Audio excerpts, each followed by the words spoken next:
How you doing? Hey, I'm good. How are you? I'm good. Welcome to that podcast. Thanks for having me. You're like the fourth person that's ever been on this podcast Why wasn't I the first? because you weren't here yesterday. Oh, okay. I'm actually doing this around your schedule. Oh, thank you. I appreciate that. So we are, what would you call us, new friends? Is that a proper term? Sure. All right. What do you want to talk about? What's hot for you right now? What's hot? Yeah. Oh, What's I don't got know. you excited? No, we Yeah. don't want to get into Yeah. any of that stuff. I want the real Well, shit. I mean, like community is the thing that I normally talk about, so no, we can. what's got you? Let's talk about your Code and Coffee. Yeah, virtual coffee. Virtual coffee. Yeah, no, it's virtual coffee is an organization for developers at all stages of their journey. That's you licked that out real good. I've got the whole like mission statement and everything all Yeah. memorized, and I try like not to just spit it out because it sounds rehearsed because it's just a button that automates out of my mouth. Let's go to why did you do it? Why did I do it? Okay, so well, like there's a long story and there's a short story, but I'll tell the short version. During the pandemic, I had been working in tech for about 8 months. No, I taught college English for 10 years before that. And so I finally like just got in the groove of like, okay, I feel like maybe I know what I'm doing. Communication was going pretty well with the person I was working with. And then the pandemic hit, right? And so I went to pick up my kids' work because the school texted, come get your kids' work for the next 3 weeks. They're going to be doing school at home. It was the rest of the year. Yes. And Yes. then I got home Yes. and there was a message in my work Slack like, hey, do you have time to chat? And that was it. We lost our work. So contracts were cut off. I was a contract employee. I was a subcontractor. And so then I had nothing. And I was trying to interview and school at home for kids and do all of this stuff. And every night I was like crying, like, what is going on? And then it finally like hit me. I'm not the only person that yeah. feels this way. No. And so I put it out there like, does anyone want to meet up for virtual coffee on Twitter? And people did. Right. And so I thought like, well, this will be a pandemic thing. And at first I was like 3 months, because Yep. the pandemic Yep, was yep. going to be over in 3 months. And then it wasn't. And then we just kept going. So that was in March of 2020.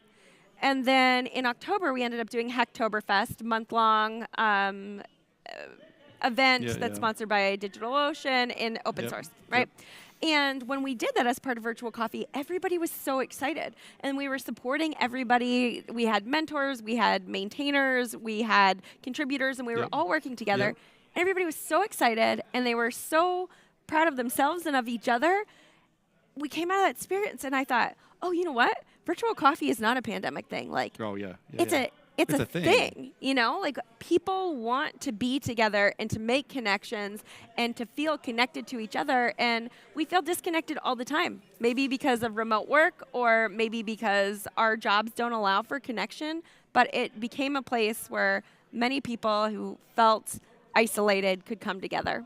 So now that the party line's out of the way, it's been going on what now, 2 years? So we'll be hitting our 3rd year in March. Okay. So does it feel like a job? Yes. It does. Like a lot of the times, it's hard. In a lot of ways, I love it, and I love the people, and like Yep. I genuinely mean I'm that. not- I love to- them. To be fair, I'm not downplaying it. Yeah. What I want to tease out is the fact that doing these things is hard. It right? is. And it's also taxing on you. And I understand the mental taxation, if you will, of when engagement or things kind of meander, right? And it wears on you.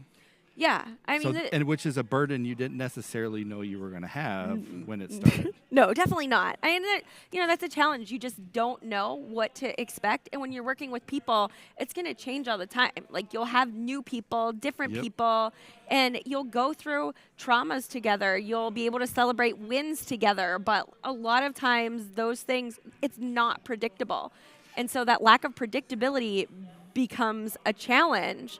And also recognizing like, everybody's just volunteering. So you're doing your best to create a space for everyone, but you can't ever get that right if you're trying to make it for everyone. Yep. So do you feel like it happens without your involvement? Virtual coffee? Is it? Do I think virtual coffee would continue if I wasn't a part of it? Yeah, I think that there are people there that love each other and have these deep friendships that we've created, that it would continue to happen. And I ask because I think that that's like succession planning is the important part, right? You've created a thing; it's important. People are there. You're also a finite resource, if you will, in the grand scheme of things, and can't be there all the time, right? You're here at the moment, right? Yeah. You're busy, you're present, and I feel it because I feel like if I was to step away from this, what would happen, Right. Is it It's scary. sustainable Yeah. for the community? Because I don't want to leave a bigger crater. I don't want to create a bigger crater than it started with. Yeah. Right? So I think about that a lot. Yeah, absolutely. And especially during those hard times that you're trying to like work through something where Sure. you're like, I just can't do this one more day.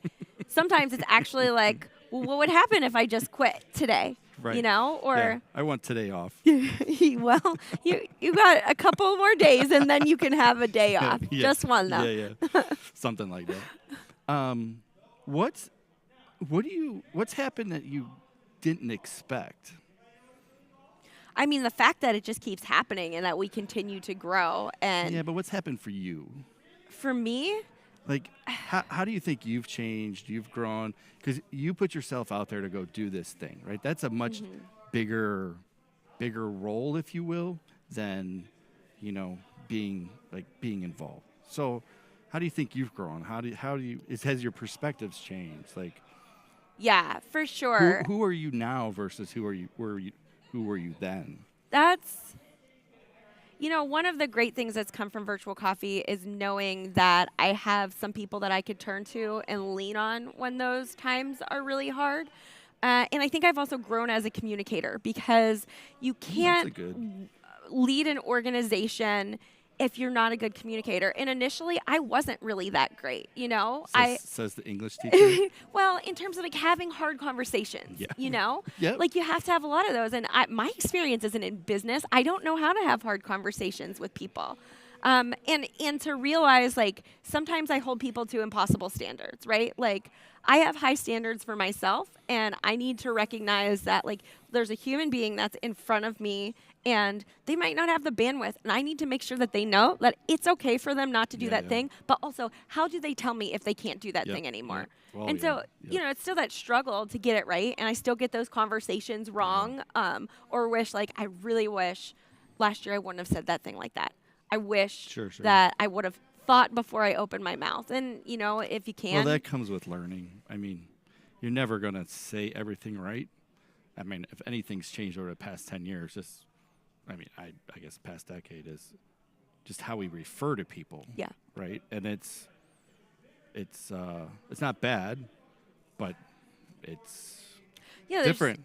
And there's a lot of complexity to everything, you know? And sometimes you might anticipate that, somebody's got this thing, and then unless it's written down, right? Like we lean heavily on documentation for that reason, because if it's not written down, if there's not a clear process, then you make that assumption that somebody's got this. That can go really bad really quickly, right? And then everybody is left with a bad taste in their mouth. Yeah.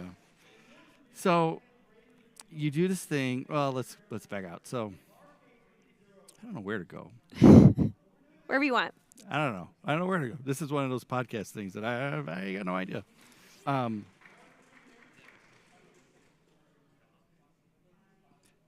Do you find people? How do you find people being engaged? We were talking about this the other day, and seems like there's 3 levels of engagement, right? Those who are kind of actively involved, those who are lurking, and those who, I don't know, for lack of better terms, kind of feel like they need to have the login, right? But don't really ever get involved. And of course, that kind of meanders through time, so it's not really fair to say that. But I guess, and I think about those tiers, and I think about how when you have a group of people who are talking quite a bit, then you have to create the ability for others to feel like they can get in to the conversation, right? Yeah. So these cultures kind of form, and these subcultures kind of form. how do you find yourself bringing new people in? And I'm saying this, I'm using the online piece as just kind of an example, but I think it works for anything, work, here, at a conference, whatever. How do you find kind of opening the arms to bring them in? Yeah. Are you familiar with the Pac-Man method? No. Okay, so the Pac-Man method, the first conference I ever went to was Revolution Conf in Virginia Beach. Okay. And I was just learning how to code at the time. And I was super nervous because I heard like everybody in tech doesn't like women. And I'm like, people aren't going to like me. And I'm a mom. And I think people don't like moms either. And I don't know how to code. So like everybody's going to hate me, right? But my husband was an engineer, so I went with him. And I came into this group of people who were already talking, and somebody said like, hey, make sure that we make space.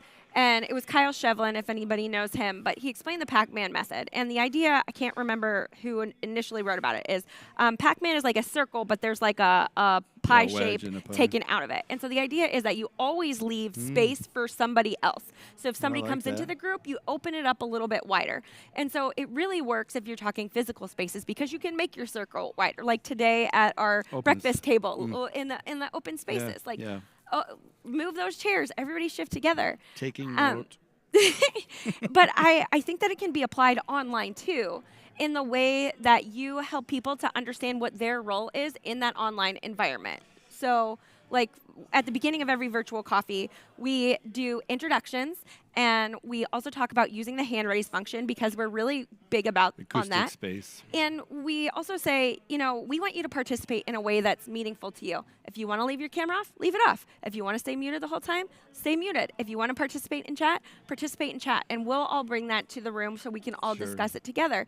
Because we all have different levels of being comfortable in those spaces. Yeah. And I know a lot of people talk negatively about lurkers, but I love lurkers. I'm a lurker in most spaces that I'm in. Yeah. I'm just a really shy and nervous person. Can you tell? Nope.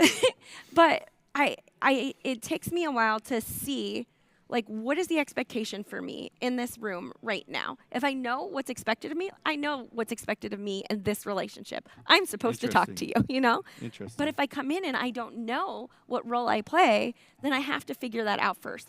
So do you think that's just a you thing, or do you think, when you say that, I get it, but I've never really thought about how to teach or make it explicit as to what one's expectations are.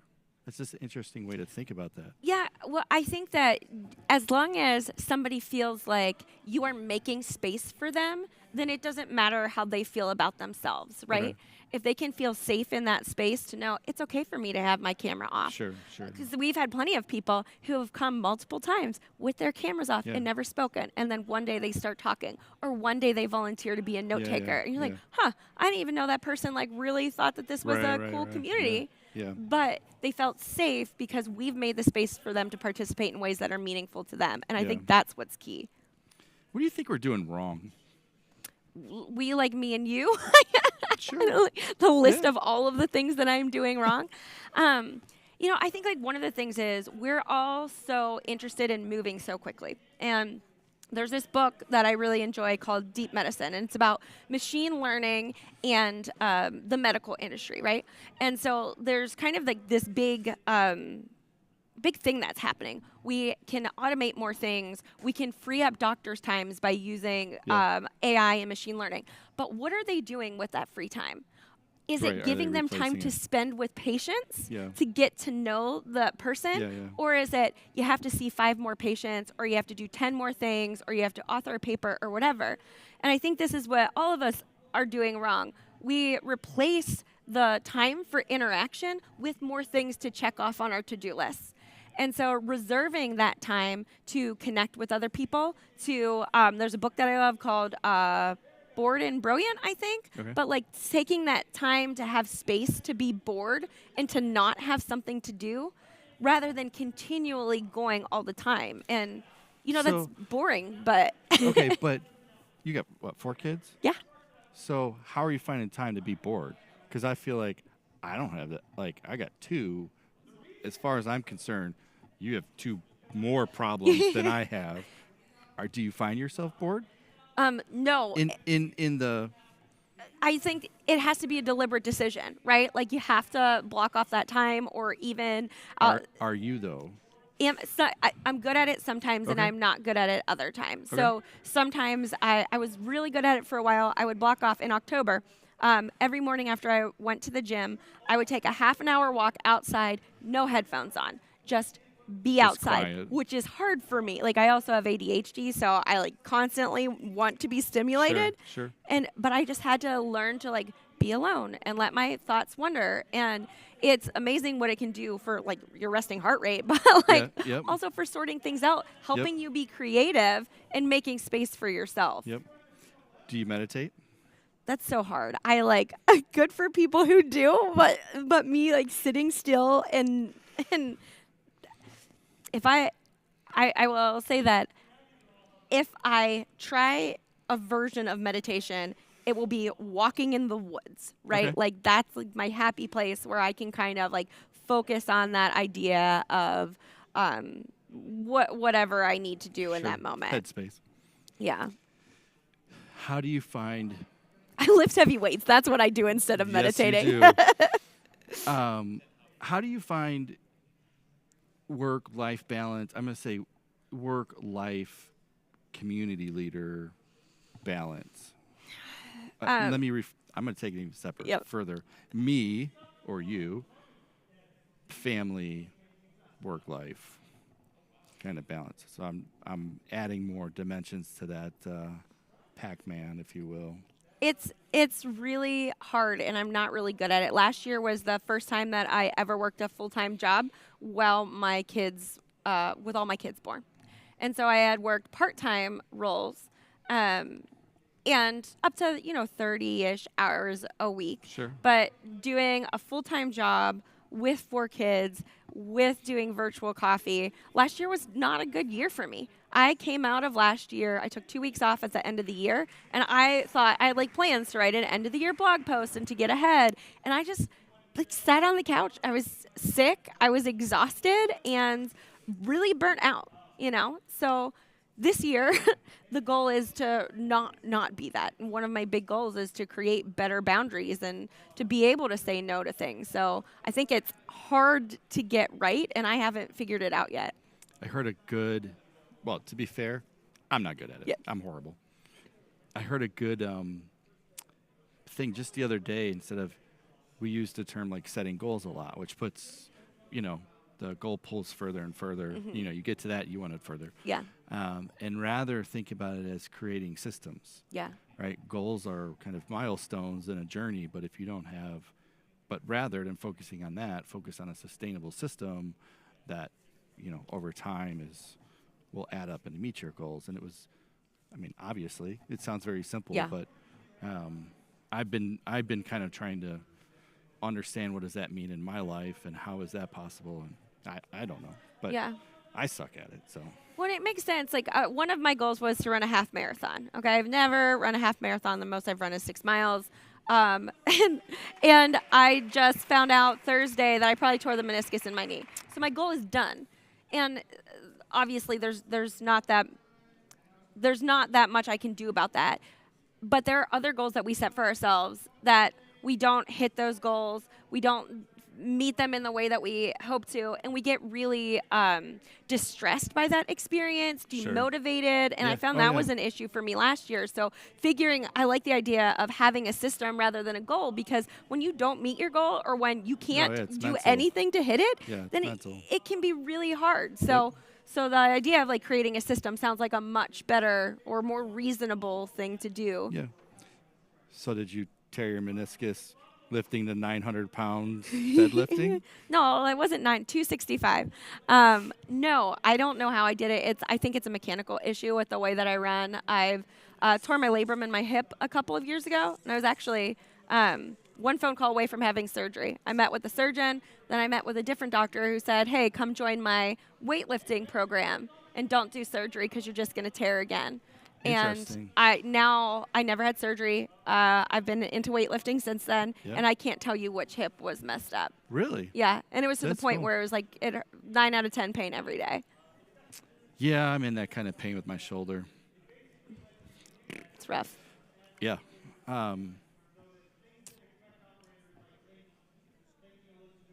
What I don't know what do you I don't know what to ask. We have, I started this podcast to get at the questions like you and I had on the phone, Yeah. right? The things that just kind of ebb and flow through life. You connect with people, you realize there's a certain energy about them that you're attracted to, not in a, physical sense, but in that spiritual sense. And then I come to places like this, not that I really get to participate, if you will, Yeah. which is odd. But it's always interesting for me to hear the real side of people, the other side, Yeah. the goods, the bads. So I appreciate you sharing and being out there. I think that it's important. I think it's important that people hear the real you, and the real them too, and be authentically kind of involved. There's so much shit going on these days that it's goofy. Well, and something that you said I think is important in that you don't really get to participate. And I think that's one of the hardest things as a community builder, because I remember the moment at Virtual Coffee where I went from feeling like a community member to feeling like a community builder. And there was a real sense of loss there. And I really feel like I was depressed for a while about it, because I felt like, well, wait a minute, this was my community. And now it's not. Like, I can't share these worries with everyone or try and, work through these decisions, because now there are people that depend on me. They look to me for answers, if they have questions, if they have suggestions. And so that, kind of removes you from that. And I think it's one of the things that people don't talk about enough, the idea that, you at some point do lose that. And it's great, and you love being able to organize. But it is a real hard thing to do. Have you reached the point where you've become the, be a good way to put it, I don't want to say a sounding board, but over the years I've had people come to me with some personal stuff that they're unable to share in other places, and then you're like, I don't know how to deal with that. And they've been serious, like, you need to go get help, or you need to go get, I'm not a psychiatrist or a doctor. Like, you've got to go. Like, I appreciate you sharing. I don't know what to do with that. Yeah. I think for me, that's been one of the hardest things, but in a lot of ways, I feel like it's why I'm meant to be a community builder, because I'll talk about this in my talk tomorrow, but I came into tech after going through trauma. And the most pivotal moment in that journey was I went through this medical trauma, and I went to go see the doctor, and she told me I wasn't her problem. And I never felt so hopeless in that moment. Yeah. And for me, it's always been about, I don't want anybody else to feel that way. Yeah. And so trying to find ways to do that, it can be exhausting. So the hardest moments of community building for me is we lost a member in an accident about 1.5 years ago.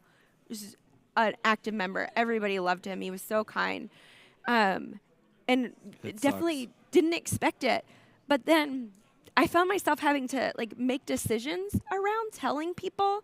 And then one member hadn't been around for a while, and she messaged me, and she was like, "Hey, I haven't heard from Mike. Have you heard from him?" And I was like, this is the 8th time that I've had to tell somebody. Yep. And every single time it sucked. And it still sucks. And in a lot of ways, you don't have the time to get over it when you have to be.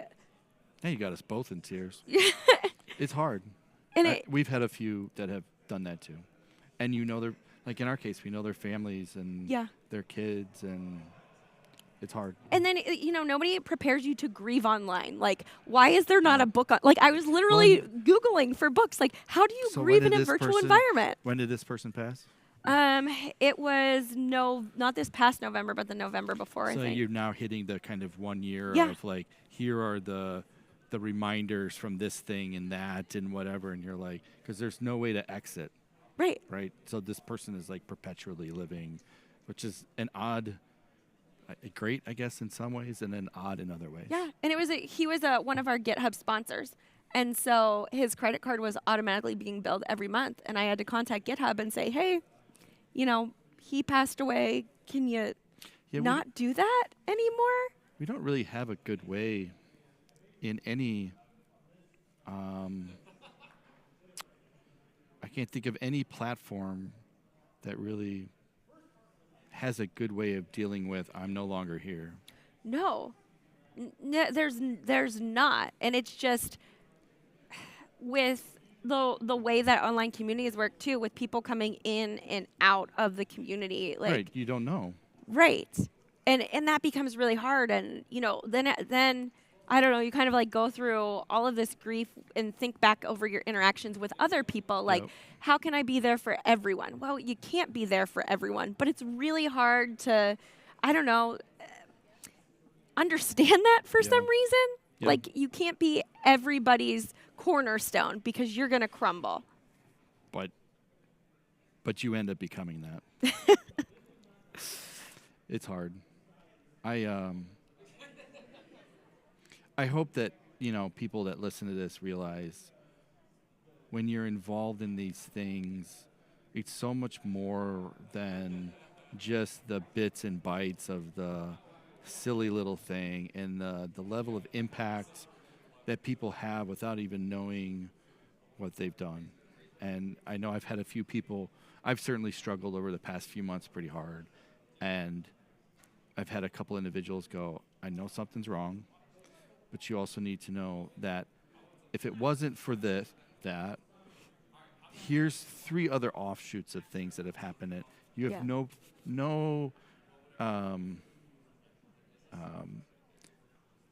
I was going to say eyesight, but that doesn't make any sense. No insight to, because they're an offshoot for me. Yeah. Right. I got this other job. I got a raise. I'm now leading this person. I'm mentoring that, and the other side is that we don't capture the wins.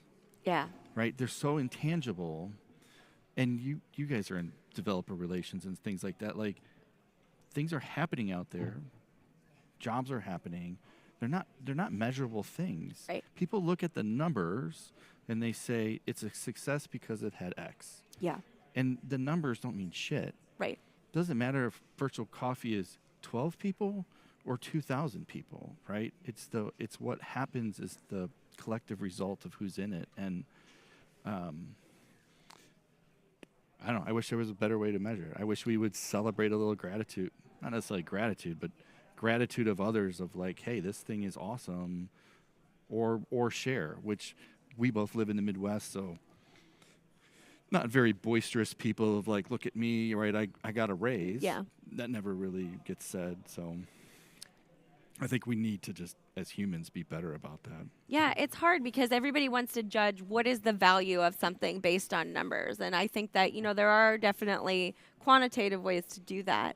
But we miss capturing a lot of the qualitative things that happen because it's not like I can't put it in Domo or whatever, like what the hell's Domo? I don't know. We use it at work.